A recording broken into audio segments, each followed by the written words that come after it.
Hallelujah, hallelujah. प्रभु की महिमा हो। एक बार फिर हम प्रभु के सामने आए, प्रभु की उपस्थिति में आए ताकि हम परमेश्वर के वचन को मनन कर सके। प्रभु की महिमा हो। प्रभु ने हमें एक मौका दिया दोबारा से परमेश्वर के वचन को मनन करने के लिए। पिछले दिनों में हमने देखा कि एजेकियल में 37 में, एजेकियल के 37वें अध्याय में हमने देखा कि 3 बातों को हमने देखा था उसमें। एक तो पहला कि जो है सूखी हड्डियों को जो प्रभु ने एक बड़ी सेना बनाई। तो हमने देखा कि कैसे जो है एक इजराइल देश जो मरा हुआ देश बिल्कुल खत्म हो चुका था इतिहास में, वो बिल्कुल लगभग 1800 साल 1900 साल लगभग जो है वो इस पृथ्वी पर उसका वो क्या नहीं था, एक उपस्थिति नहीं थी। वो तितर बितर हो चुके थे, मरी हुई अवस्था में थे, लगभग मर चुके थे। और दोबारा से परमेश्वर को जगाया और उसके बाद एक बड़ा एक देश के रूप में 1948 में दोबारा से स्थापित किया, हमने देखा। उसके बाद हमने देखा कि जो सुलेमान के बाद, राजा सुलेमान के बाद, सालोमन के बाद जो है इजराइल देश जो 2 भागों में बढ़ चुका था।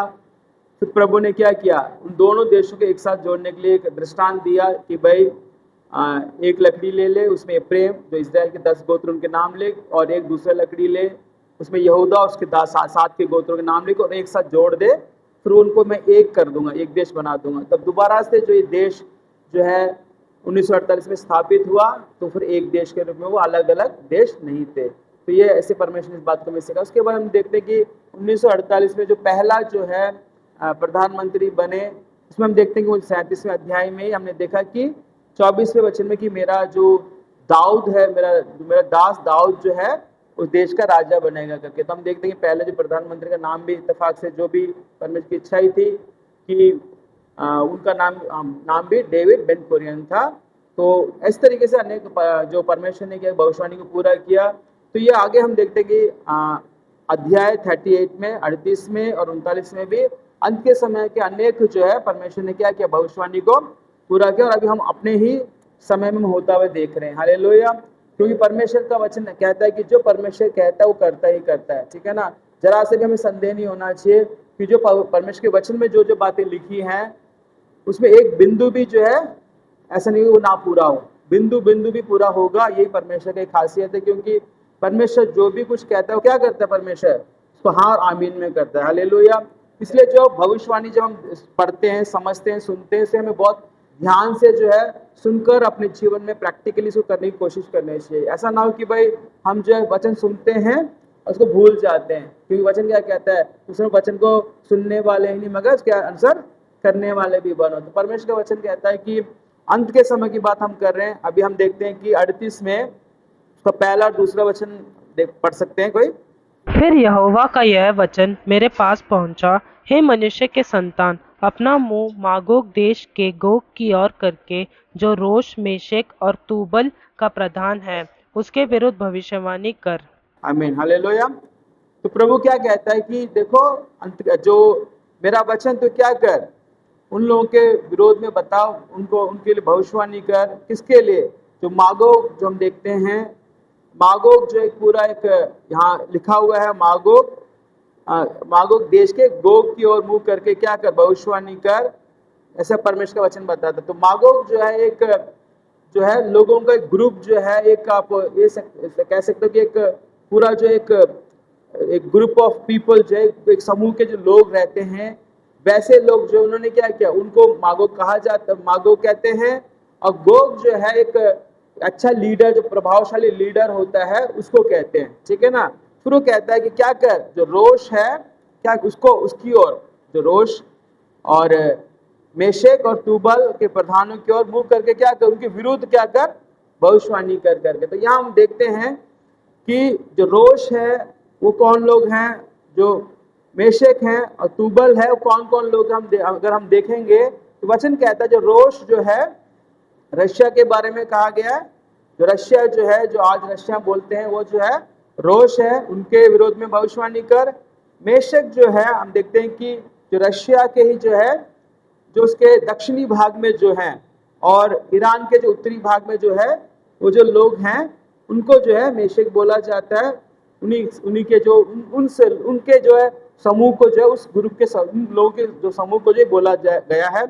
उसके बाद जो तूबल जो है वो क्या है, जो तुर्क लोग होते हैं जो है, और जो आज हम तुर्की देखते हैं वही जो तुर्क लोग हैं वो हैं, और वो लोग को वो जो है तुबल कहा गया है, ठीक है ना। तो इसको आप जाकर आप ढूंढ सकते हो, उसको आप जो है सर्च करके देख सकते हो, या इतिहास को पढ़ सकते हो कि इनके सारे नाम जो है ऐसे ही जो बदले गए हैं, जो बाद में जो चीजें हुई हैं, ठीक है ना। ऐसे कई लोग अपने देशों के नाम के पुराना नाम और नए नाम को जोड़ेंगे तो क्या होगा, हमें पता चलेगा कि आज की परिस्थिति में कौन सा देश क्या नाम उसका कहा गया करके। तो जो है इसमें जो कहा गया, जो रोश है वो जो है रशिया है, मेशेक जो है, और जो दक्षिणी भाग के रशिया और उत्तरी जो ईरान का जो भाग है वहां के लोगों को जो है मेशेक बोला गया है। तुबल जो है तुर्क जो लोग हैं तो उनको बोला गया, ठीक है ना। उसके बाद वचन क्या कहता है, उनके विरोध में क्या कर, तू भविष्यवाणी कर, क्या कर, उनके विरोध में भविष्यवाणी कर। तो ये भविष्यवाणी है जो ये लगभग जो है एजेकियल ने इस बात को बोली, यीशु मसीह के जन्म से पहले का ये भविष्यवाणी है। और लगभग जो है ईसा पूर्व लगभग 500-600 के अराउंड में सारी बातें हुई हैं। तो उसके बाद ये आज जो ये हम देखते हैं कि लगभग 2500 साल बाद ये सारी बातें हैं हो रही हैं। तो ये आप देखोगे अभी जो सारे जो ग्रुप अभी जो युद्ध हो रहा है, इसराइल का और ईरान का युद्ध हो रहा है, तो ये सारी बातें जो ये देश हम जो नाम ले रहे हैं ये सारे एक तरफ है, ठीक है ना। तो एक तरफ हो रहे हैं और किसके विरोध में इकट्ठा हो रहे हैं, इसराइल के विरोध में इकट्ठा हो रहे हैं, क्योंकि वचन भी यही कहता है, ठीक है ना। फिर आगे हम देखते हैं 5वां वचन, और उनके संग फारस, कूश और पूत को, जो सब के सब ढाल लिए और टोप लगाए होंगे। ठीक है। यहाँ क्या लिखा है कि जो फारस है, लिखा फारस, फारस मतलब पर्शिया, और आज जो पर्शिया जो पहले का पर्शिया तो आज जो वो ईरान है, ठीक है ना, ईरान। उसके बाद कुश जो है वो जो है उत्तरी अफ्रीका कंट्री, क्या है, उत्तरी अफ्रीका जो कंट्री है उनके लिए कहा गया। जो पूत जो है और वो भी जो है उत्तरी अफ्रीका के लोग ही हैं। और ये सारे जो कुश जो इथियोपिया जो देश हम देखते हैं वो, और इस पूत जो है उत्तरी अफ्रीकन लोग हैं, ये सारे भी क्या करेंगे, पर्शिया के साथ, ईरान के साथ मिल जाएंगे। और वो क्या करेंगे, वो भी किसके साथ, ये सारा देश लिखा गया, ठीक है ना। तो क्या है कि जो फारस है वो पर्शिया है, जो कुश जो है इथियोपिया जो है वो देश है, पूत जो है उत्तरी अफ्रीका कंट्रीज। अब देखा जाए तो ये सारी कंट्री जो है वो ईरान को सपोर्ट करते हैं, ना कि इसराइल को, ठीक है ना। ये जो है जैसे हम देखते हैं कि रशिया है, तुर्क है, ये सारे जो लोग हैं ना वो उनके साथ ये लोग भी मिले, तो इनके भी विरोध में क्या करता है परमेश्वर, भविष्यवाणी करने के लिए बोलता है। उसके बाद लिखा है कि 6वां वचन भी पढ़ दीजिए। और गोमर और उसके सारे दलों को और उत्तर दिशा के दूर दूर देशों के तोगरमा के घराने और उसके सारे दलों को निकालूंगा, तेरे संग बहुत से देशों के लोग होंगे। क्या लिखा है कि ये भविष्यवाणी किसके विरोध में परमेश्वर ने करने के लिए बोला, रोश के विरोध में, ठीक है ना, रशिया के विरोध में। और वो क्या करे, तुम लोग क्या करोगे मिलके, ये सारे साथ एक साथ। इसके बाद क्या है, गोमार जो देश है वो क्या है, जो जो ब्लैक सी है, काला समुद्र, उसके उत्तरी भाग में जो देश है वो सारे जो है गोमार वंशज के लोग हैं, वो उनको कहा गया है। उसके बाद जो है लिखा है कि मैं क्या करूंगा, उन सबको जो है एक दल बनेगा, और दल बनेगा उसके बाद देखते हैं कि जो देश है तोगरमा के घराने और उसके सारे दलों को निकालूंगा, और तेरे संग बहुत से देश के लोग होंगे। तो तोगरमा वो भी जो है तुर्की, जो आज का तुर्की है, वहाँ लोग बसते हैं, तो उनको ये बोला गया है, ठीक है ना। बाइबल के समय जो वहाँ तब जो तुर्की नहीं था तो तोगरमा था, वो लोग सब मिलके क्या कर रहे हैं, ये सब जो है किसके साथ इकट्ठे हो जाएंगे, रशिया के साथ इकट्ठे हो जाएंगे, ठीक है ना। हालेलुया। अब देखिए कि परमेश्वर का वचन जो कितना सटीकता से जो पूरा हो रहा है। आज जो हम देखते हैं कि पर्शिया जो ईरान है और इसराइल जो है, इसराइल का और ईरान का जो चल रहा है युद्ध जो चल रहा है, अभी बीच में रुक जाता है फिर शुरू हो जाता है। ये जब ये सारे कहाँ तक जाएगा, रशिया तक जाएगा। रशिया के साथ सारे मिलके क्या करेंगे, एक दल बनाएंगे, उनका लीडर कौन होगा, रशिया होगा, ठीक है ना। एक समय ऐसा आएगा, आने वाला समय ऐसा होगा कि जैसे आज इसराइल और ईरान का सीधा युद्ध चल रहा है, वो युद्ध जो है सीधा इसराइल का और रशिया का हो जाएगा, और बाकी जो देश सारे जो हैं उनके साथ जुड़ जाएंगे। हालेलुया। तो ये जो है आगे आप इस बात का ध्यान रखें, अभी जो युद्ध का स्तर धीरे धीरे ऊपर होता जा रहा है, ठीक है। अभी 2 साल में जो युद्ध हुए हैं, इसराइल का जो युद्ध हुआ है गाजा से शुरू होके, हमास से शुरू होके, फिर जो है सीरिया से लेके, उसके बाद वो अनेक जगह बढ़ता बढ़ता जो है ईरान तक पहुंच चुका है। और अभी तुर्की जो है वो भी कहता है कि हम इसराइल के विरोध में हम करेंगे, रशिया कहता है हम इसराइल के विरोध में करेंगे। और हम देखते हैं कि जो रशिया के जो है, रशिया चाइना वगैरह जो मिला हुआ है, जो मंगोलिया तक जो है, ये जो मागोग कहते हैं ना, उत्तरी दिशा की ओर जाके, तो क्या भविष्यवाणी का जो ग्रुप ऑफ पीपल, मैंने बोला कि मागोग जो बाइबल हमें बताती है, उसमें चाइना भी आ जाता है, सारा मिल जाता है। तो हम देखते हैं कि रशिया, चाइना, नॉर्थ कोरिया सारे क्या करें इसराइल के विरोध में कि हम जो है एटम बम उनको देंगे, ईरान को देंगे, कई बातें वो बोल रहे हैं।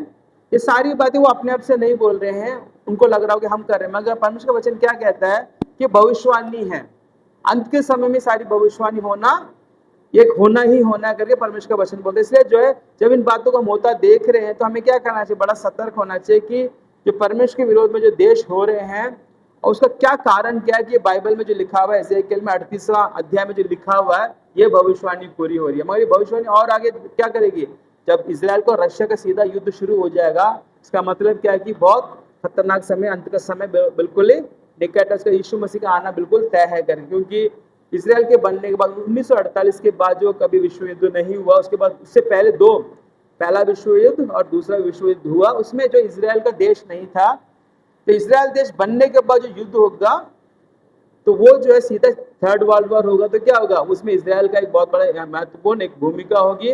और ज्यादातर जो है बाइबल जो हमें सिखा दिया, तो सीधा कहाँ से होगा, जुड़ते हुए सीधा इसराइल को रशिया का युद्ध बन के रह जाएगा। ठीक है ना।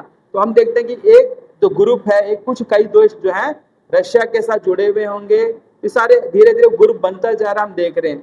उसके बाद हम देखते हैं कि प्रभु का वचन क्या कहता है कि 7वें वचन में, इसलिए तू तैयार हो जा, तू और जितनी भीड़ तेरे पास इकट्ठी हो तैयार रहना, और तू उनका अगुआ बनना।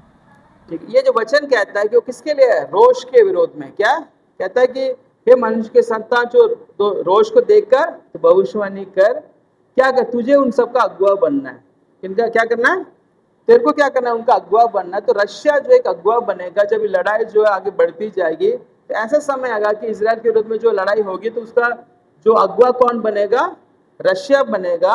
तो रशिया जो है सीधा सबको इकट्ठा करके, अनेक देशों को इकट्ठा करके क्या करेगा, वही अगुआ बनेगा। उसी को तैयारी करा धीरे धीरे, जो सारी बातें हो रही हैं। उसके हम क्या वचन हम पढ़ते हैं, 10वें वचन में पढ़ते हैं, परमेश्वर यहोवा यूं कहता है, उस दिन तेरे मन में ऐसी ऐसी बातें आएंगी कि तू एक बुरी युक्ति को भी निकालेगा, और तू कहेगा मैं बिन शहरपनाह के गाँव के देश में चढ़ाई करूंगा, मैं उन लोगों के पास जाऊंगा जो चैन से निडर रहते हैं, जो सबके सब बिना शहरपनाह और बिना बेड़ों और पल्लों में बसे हुए हैं। तो वचन क्या कहता है कि वो क्या करेगा, जब ये बातें होगी तो रशिया जो जिसके विरोध में भविष्यवाणी हो रही है, जो और बाकी देश जो इसके साथ मिले हुए हैं, वो क्या कहेंगे, ऐसी युक्ति भी निकालेंगे, हम बाकी देशों को क्या करेंगे, उनका वो खुला हुआ है, वो बहुत अच्छे कई संपन्न देश हैं, उन सबको हम लूटेंगे, उनका कोई शहरपना नहीं है, उनका कोई किवाड़ नहीं लगा, कोई बंदिश नहीं है, वहां जाकर हम लूटेंगे करके ऐसा भी वो सोचेगा।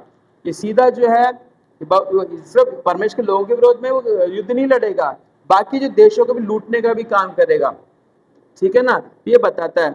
और वचन और एक जो हम देखते हैं कि ये सारी बातें हो रही हैं, जो परमेश्वर के देश इसराइल के विरोध में जो एक ग्रुप जो है, एक कई देश जुड़ रहे हैं, उसके साथ साथ जो है इसराइल के पक्ष में भी कुछ देश क्या करेंगे, रशिया के विरोध में, जो रोष के विरोध में क्या करेंगे, इकट्ठा होंगे। अगर हम देखेंगे 13वां वचन, शबा और ददान के लोग और तरशीश के व्यापारी अपने देश के सब जवान सिंगों समेत तुझसे कहेंगे, क्या तू लूटने को आता है, क्या तूने धन छीनने, सोना चांदी उठाने, पशु और अन्य संपत्ति ले जाने और बड़ी लूट अपना लेने को अपनी भीड़ इकट्ठी की है।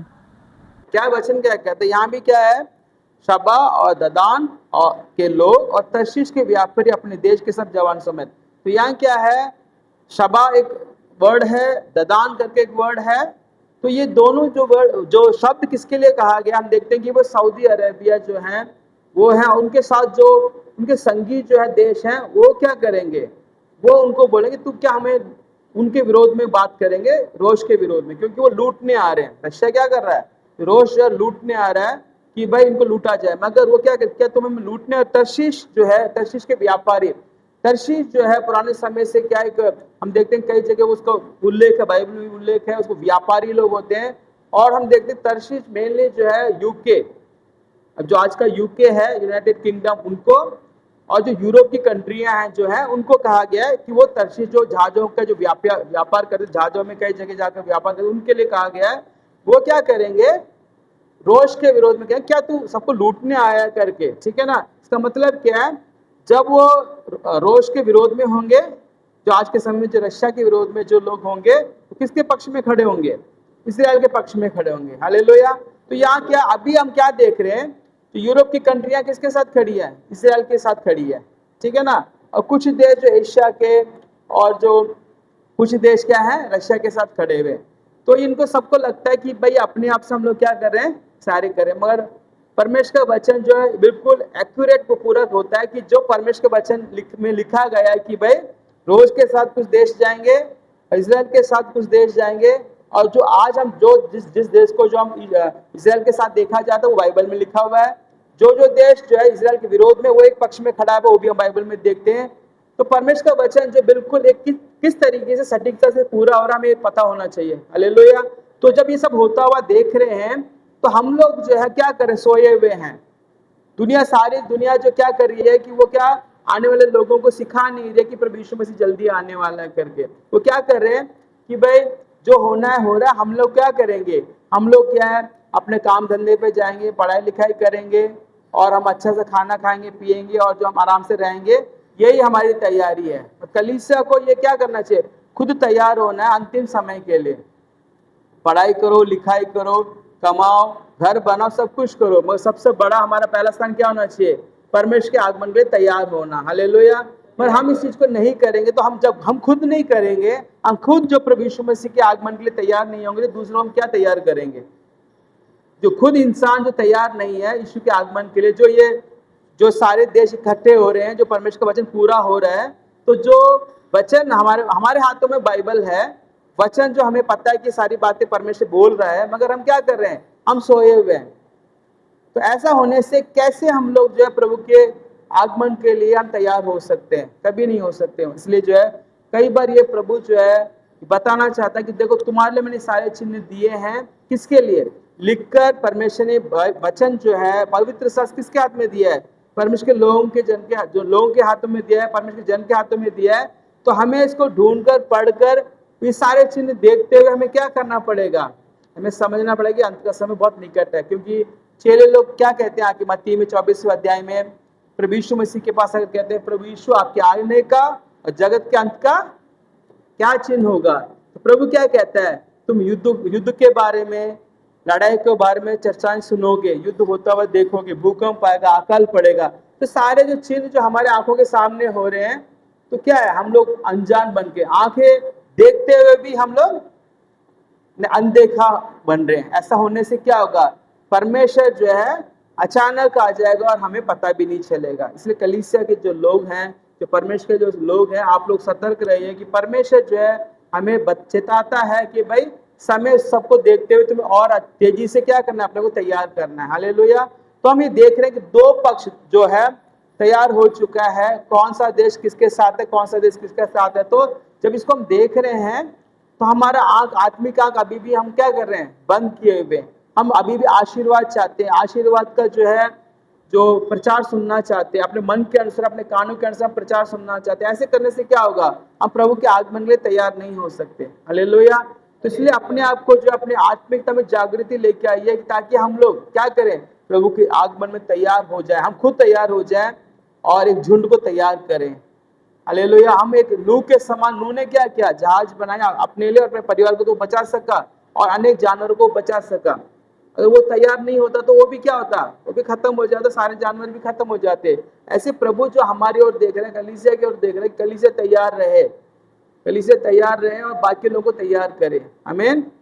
उसके बाद देखते हैं कि 16 वचन में क्या लिखा है, पढ़िए। जैसे बादल भूमि पर छा जाता है, वैसे ही तू मेरी प्रजा इज़राइल के देश पर ऐसे चढ़ाई करेगा। इसलिए हे गोग, अंत के दिनों में ऐसा ही होगा कि मैं तुझ से अपने देश पर इसीलिए चढ़ाई कराऊंगा कि जब मैं जातियों के देखते तेरे द्वारा अपने को पवित्र ठहराऊंगा, तब वे तुझे पहचान लेंगे। आमीन, हालेलुया। जैसे वो कहता है कि देखो हे रोश, तू क्या करेगा, तू एक बादल के समान जो क्या करेगा, मेरे प्रजा इज़राइल पर तू छा जाएगा। तो ये क्या करेगा उसके विरोध में। ये सब कब होगा? अंत के दिनों में। हे गोग, ये अंत के दिनों में तो क्या करेगा, मेरे देश, जो मेरा देश है, जो मेरी प्रजा है, मेरी प्रजा के विरोध में, इज़राइल के विरोध में तो क्या करेगा, बड़ा बादल के समान आकर छाने का करेगा काम अंत के दिनों में। तो आज क्या होगा, ऐसा समय आएगा कि जो गोग जो है, जो रोश जो है इज़राइल के विरोध में, ऐसा एक बादल के समान क्या इतनी बड़ी सेना लेके आएगा। सब लोग को लगेगा कि इज़राइल अब खत्म हुआ करके हमें लगेगा, या बाकी लोगों को लगेगा। जो जो सांसारिक लोग जो हैं युद्ध को युद्ध के समान देखते हैं, तो क्या करेंगे, जो पावरफुल जो देश होगा वो कहेंगे कि अब तो इज़राइल गया, अब इज़राइल का नाम निशान मिट जाएगा, दोबारा से नहीं होगा करके ऐसे कल्पना करेंगे, सपना देखेंगे। मगर परमेश्वर का वचन कहता है अंत के दिनों में ये होगा। अंत का दिन जो लिखा है, तो अंत के दिनों में सारी बातें होगी। इससे पहले जो बातें नहीं हुई, इज़राइल देश के बनने के बाद जो बातें इससे पहले नहीं हुई, उससे पहले भी अनेक भयंकर युद्ध हुए होंगे, मगर उन युद्धों में और 1948 के बाद जो जो 1948 मतलब इज़राइल देश के बनने के बाद जो भी युद्ध होगा, उसको बिल्कुल टोटली डिफरेंट होगा, बिल्कुल अलग होगा। तब ये आएंगे तो सारा अंत के समय की बात हो रही है। तो अंत के समय जो युद्ध होगा, तो प्रभु कहता है कि तू ऐसा करेगा, मगर क्या करूंगा, मैं तेरे को उस समय बताऊंगा कि मैं लोगों को मैं अपने लोगों को बचाऊंगा, इज़राइल को बचाकर मैं साबित करूंगा कि यहोवा परमेश्वर ही परमेश्वर है करके, यहोवा ही परमेश्वर है, उसके पास सारा अधिकार है करके मैं तुझे बताऊंगा करके परमेश्वर का वचन कहता है। हालेलुया। ये हमें समझना चाहिए कि जो परमेश्वर जो है, जो कहता है वो करता है, ठीक है ना। इसलिए हमें ये बात समझनी चाहिए कि जो ये बातें भविष्यवाणी हो रही है, सारी बातें जो है ना, हर एक तरीके से स्टेप बाय स्टेप ये पूरा होता जा रहा है। तो हम सतर्क हो जाएं, क्योंकि हमारे पास समय नहीं बचा हुआ है। हालेलुया। अब हम देखते हैं कि ये सारी बातें जब ये इकट्ठे होने के बाद फिर ये इज़राइल के विरोध में आएंगे, तब परमेश्वर इस बात को साबित करेगा कि परमेश्वर ही यहोवा ही परमेश्वर है करके ये भविष्यवाणी पूरी हो रही करेगा, ठीक है ना। अब हम जो है 39 अध्याय में अब अगर हम आएंगे, उसका फिर पहला वचन पढ़ दीजिए। फिर हे मनुष्य के संतान, गोग के विरोध भविष्यवाणी करके यह कह, हे गोग, हे रोश, मेशेक और तूबल के प्रधान, परमेश्वर यहोवा यों कहता है, मैं तेरे विरुद्ध हूँ। ठीक है, क्या लिखा है? फिर दोबारा एजेकिएल से जो परमेश्वर कहता है कि तू क्या करे, मनुष्य के संतान, दोबारा से गोग के विरोध में भविष्यवाणी करके कहे, हे गोग एक पावरफुल लीडर, हे रोश, हे मेशेक, हे तूबल, ठीक है, जो रशिया हम कहते हैं, बाकी जो मैंने बताया आपको जो जो नाम, सारी बातें देश के बारे में लिखा हुआ जो है, कहता है कि उनके प्रधान के बारे में यहोवा ये कहता है कि मैं तेरे विरोध में हूँ। कौन? परमेश्वर जो है उनके विरोध में, यहोवा परमेश्वर के विरोध में, क्योंकि वो क्या कर रहे हैं, जो परमेश्वर के लोगों को सता रहे हैं, भविष्यवाणी है। तो परमेश्वर कहता है मैं तेरे विरोध में हूँ, इस बात को ध्यान रख। तो इसलिए जब परमेश्वर जो है, हम कई बार वचन बोलते हैं कि जब परमेश्वर हमारे पक्ष में खड़ा तो हमारे विरोधी कौन हो सकता है। अगर परमेश्वर यहोवा ही इनके विरोध में है, तो उनके साथ कोई भी खड़ा क्यों ना, उनसे कुछ फर्क नहीं पड़ेगा। उनको हारना ही हारना, उनका नाश होना ही तय करके हम देखते हैं, ठीक है। उसके बाद वचन 4 में पढ़ते हैं, तो अपने सारे दलों और अपने साथ की सारी जातियों समेत इज़राइल के पहाड़ों पर मार डाला जाएगा। मैं तुझे भांति भांति के मांसाहारी पक्षियों और वन पशुओं का आहार कर दूंगा।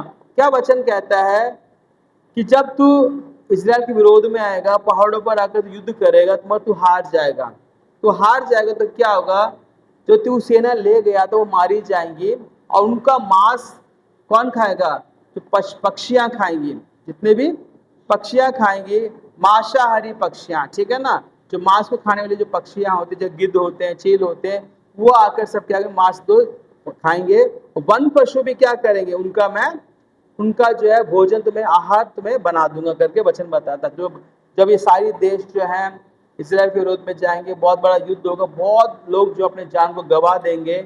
जब गंवाने के बाद क्या होगा, वो पूरा जो है, जो लाशें पड़ी होंगी, क्या होगा, आकर जो है वन पशु आकर खाएंगे और मांसाहारी पक्षी आकर उनको नोच कर खाएंगे। ये परमेश्वर का वचन कहता है, ये ऐसी बातें हो रही हैं, ठीक है ना, होंगी जो आने वाले समय में। उसके बाद हम एक वचन पढ़ते हैं, वचन 9। तब इस्राएल के नगरों के रहने वाले निकलेंगे और हथियार में आग लगाकर जला देंगे। ढाल और फरी, धनुष और तीर, लाठी बच्चे, सबको वे 7 वर्ष तक जलाते रहेंगे। परमेश्वर का वचन क्या कहता है? जो हथियार जो है, ये देश जो इस्राएल के विरोध में जो देश थे, रूस के अगुवाई में, रशिया के अगुवाई में, बाकी सारे देश जब आएंगे इजराइल को खत्म करने के लिए, उनके पास बहुत से हथियार होंगे। जब हथियार होंगे तो मगर वो तो मार डाले जाएंगे। जो हथियार क्या करेंगे, इजरायली लोग जो है उसको इकट्ठा कर, हथियार को इकट्ठा कर उसको लगभग जो ऐसे हथियार होंगे, ऐसे उसमें जलाने वाले होंगे, जो तत्व होंगे, उनको 7 साल तक क्या करेंगे इजरायली लोग, जलाएंगे, उनको अपने यूज के लिए जलाएंगे। हालेलुया।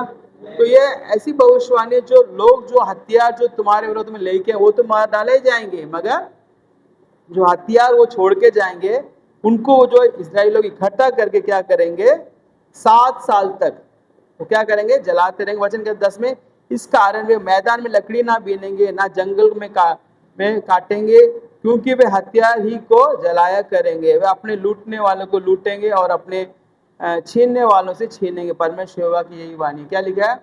जो वो हथियार छूटेगा तो इजरायली लोग जाकर जिनको जो जलाने के लिए जो इस्तेमाल होता है, ईंधन होता है, उसको उनको बटोरना नहीं पड़ेगा, काटना नहीं पड़ेगा। जो ये हथियार लेके आए हैं, इन्हीं को 7 साल तक, तब 7 साल जो है इसको जलाते रहेंगे। 7 साल जो हम देखते हैं कि जब एंटीक्राइस्ट का पीरियड शुरू होगा, वो भी 7 साल ही है। तो इस 7 साल का वो एक बहुत बड़ा कनेक्शन है। इस बात को हमें ध्यान रखना चाहिए कि जब ये सारी बातें होंगी तो तब कलीसिया यहाँ नहीं होगी। जब एंटीक्राइस्ट आएगा तो कलीसिया नहीं होगी, ये बताता है, ठीक है ना। मगर ये 7 साल जो वो क्या करेंगे, उनके द्वारा छोड़े गए जो सारे हथियार को जलाते रहेंगे। हालेलुया। उसके बाद और एक बहुत जो ये सारी बातें होंगी, बहुत तादाद में लोग मरेंगे। वचन कहता है कि मैं बहुत सारे लोगों को क्या करूँगा, पक्षियाँ आकर खाएंगे, मांसाहारी पक्षियाँ खाएंगे और जानवर आके खाएंगे। मगर इसमें बताया जाए, जब गोग का जो है हार जाएगा वो, तो उसका दफनाया जाना भी होगा। वचन कहता है कि 39 में 12वां वचन, इज़राइल का घराना उनको 7 महीने तक मिट्टी देता रहेगा ताकि अपने देश को शुद्ध करें। वचन क्या कहता है? जो लोग मारे गए इज़राइल के क्षेत्र में आकर, वहां के लोग जो उनके विरोधी आकर मरे हैं ना, उनको लगभग 7 महीना जो उनको क्या करना पड़े, उनको दफनाया जाता रहेगा। इतने लोग मारे जाएंगे। जो कि ऐसा युद्ध होगा, ऐसा जो बहुत बड़ा तादाद में बड़ी युद्ध होगा, तो क्या अनेक लोग क्या हो जाएंगे, मारे जाएंगे।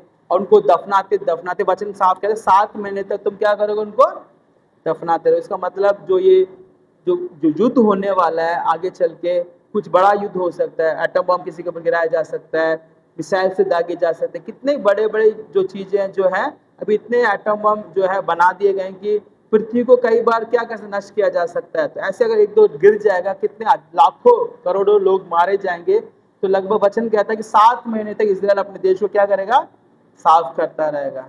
ठीक है ना। ये कहने को बहुत दुख की बात है, मगर परमेश्वर का वचन क्या कहता है कि जो अंत के समय में जो लोग मन नहीं फैला रहे हैं, अनेक चीजें हो रही हैं, तो ऐसे नुकसान तो होना है। ठीक है। और भविष्यवाणी भी होना है, क्योंकि जो रोष है उसने इजराइल के विरोध में आना है। और ये युद्ध जो हो रहे हैं, जो अभी युद्ध चल रहे हैं, ये सारा जगह एंड पॉइंट उसका वही होगा। और एंड पॉइंट होने के बाद इतने तादाद में क्या होगा, लोग मारे जाएंगे और सारी बातें जो है भविष्यवाणी पूरी होगी। इसलिए हमें बड़ा संभल कर रहना, हमें जो बड़े संभल कर रहना है, हमें जो प्रभु के आगमन के लिए तैयार होना है। कि परमेश्वर जो है हमसे चाहता है कि हम पवित्र जीवन जिए, क्योंकि वचन कहता है प्रकाशित वाक्य में, जो पवित्र और पवित्र बने। ठीक है ना। तो जो प्रभु को जानते हैं, यीशु के नाम से जिन्होंने उद्धार पाया, अपने पापों की क्षमा पाई है, वो पवित्र जीवन जिए। प्रभु यीशु मसीह का ये सुसमाचार पूरे संसार तक पहुंचा है कि यीशु मसीह उद्धार करता है, यीशु मसीह जल्दी आने वाला है। ये सारी घटनाएं जो घट रही है, क्या हो रहा है, ये सारी बातें बाइबल में लिखी हुई है, ये हो रही है। हालेलुया। अगर आप नहीं बताएंगे, मैं नहीं बताऊंगा, तो लोगों को कौन बताएगा?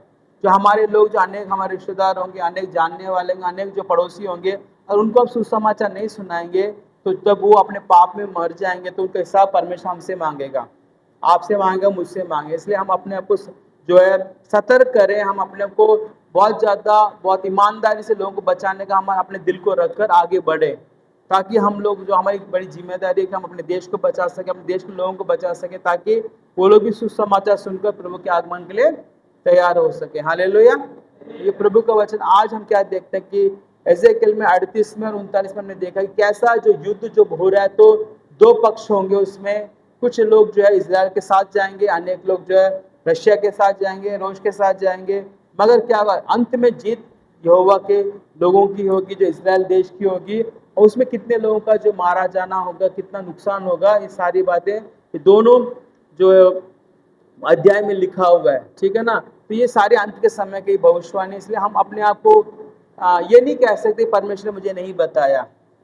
ठीक है, प्रभु ने बताया है और हम अपने आप को अनजान नहीं बना सकते। अभी समय बहुत निकट है, प्रभु का आगमन बहुत निकट है, इसलिए जो है अभी और हम जो है समय को जो है जो टाइम पास नहीं कर सकते। हम लोग जो है कल प्रार्थना करेंगे, परसों प्रार्थना करेंगे, कल सुसमाचार सुनेंगे, हम जो ऐसा डिले करते हैं, लापरवाही बरतते हैं, तो ऐसा जो है नहीं चलेगा। हमें जो परमेश्वर बोलता है, तुरंत जो बोलता है उसको करने की हमें कोशिश करनी चाहिए, हमें करना भी चाहिए। तो इसलिए जो है ये अंत के समय अपने आप को हम क्या करें, तैयार करें, प्रभु के आगमन के लिए तैयार करें, कलीसिया तैयार हो जाए, क्योंकि परमेश्वर जो यीशु मसीह कलीसिया को लेने आने वाला है। ठीक है ना। हालेलुया। आइए हम प्रार्थना करें। हमारे स्वर्गीय आसमानी पिता, धन्यवाद देते हैं सुंदर समय के लिए।